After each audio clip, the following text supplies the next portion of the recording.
Allah menghendaki memanggil orang berdosa untuk bertobat dan juga memelihara orang-orang yang kesedihan dan kesepian. Mari ikuti terus video ini dari awal sampai habis dan semoga firman Tuhan dapat menjadi berkat untuk kita.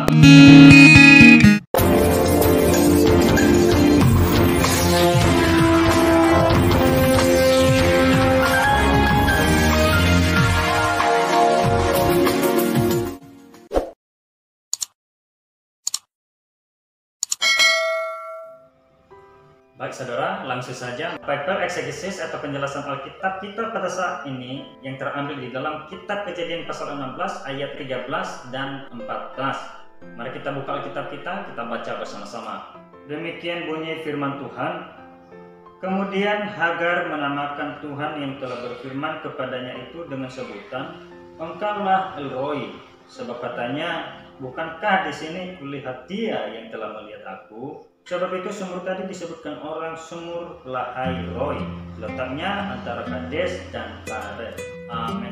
Saudara, di sini kita temukan kata yang disebut dengan El Roi. Ya. El Roi kalau dalam bahasa Ibrani aslinya berarti Allah yang melihat aku. Bukankah di sini kulihat Dia yang telah melihat aku? Bukankah di sini? Berarti bagaimanakah di sini juga? Kalimat ini penting saudara.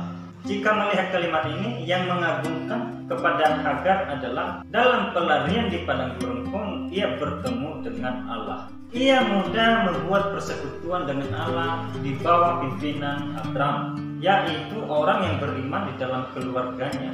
Akan tetapi sekarang ia melarikan diri karena dosa kesombongannya, yakni memandang rendah Sarai nyonyanya.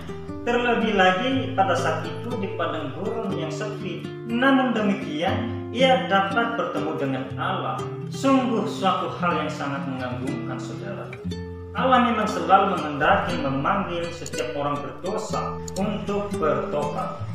Bisa kita lihat di dalam Matius pasal 9 ayat 12-13. Mari kita baca sama-sama. Yesus mendengarnya dan berkata, bukan orang sehat yang memerlukan tabib, tetapi orang sakit. Jadi pergilah dan pelajarilah arti firman ini.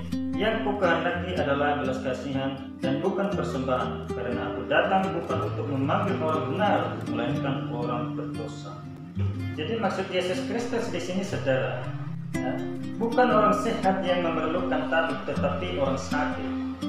Mana mungkin orang sehat pergi kepada tabib untuk mengobati kesakitannya misalnya? Kan tidak mungkin apa yang mau diobati kan begitu. Tetapi yang selayaknya untuk datang kepada tabib adalah orang yang mengalami kesakitan.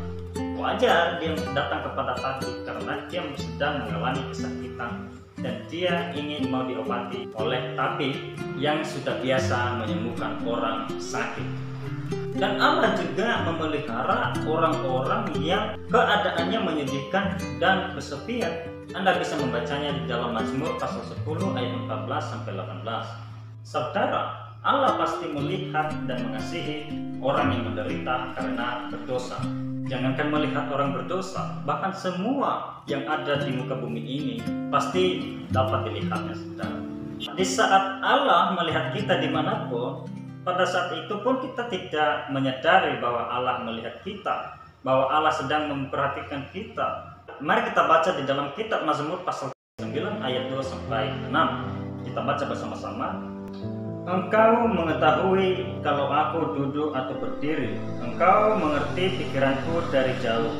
Engkau memeriksa aku kalau aku berjalan dan berbaring. Segala jalanku kau maklumi.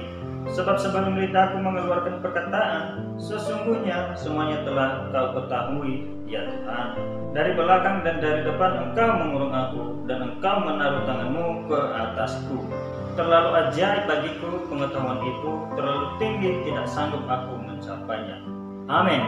Jadi seperti itulah aku. Hagar pun heran melihat hal itu di kitab Kejadian pasal 16 ayat 13 tadi ya. Dalam hal ini Hagar menunjukkan kekagumannya dengan berkata, bukankah? Lalu ada tanda tanya, bukankah? Jikalau demikian, bagaimanakah kita akan dapat menemukan kejadian Allah menemukan aku? Hal itu dapat ditemukan dengan cara yang khususnya dalam peristiwa Hagar. Allah menampakkan diri di tengah-tengah doa mengenai penderitaannya, sehingga pengalaman atau pengamatan Allah terhadap Hagar dinyatakan kepadanya. Ketika menerima jawaban doa, saat itu juga Yakub menyebut tempat di mana ia berdoa dengan nama Peniel, yang artinya bertemu dengan Allah. Seperti itulah Allah mengenal kita. Karena itu setiap saat kita harus melakukan sesuatu dengan takut akan Allah.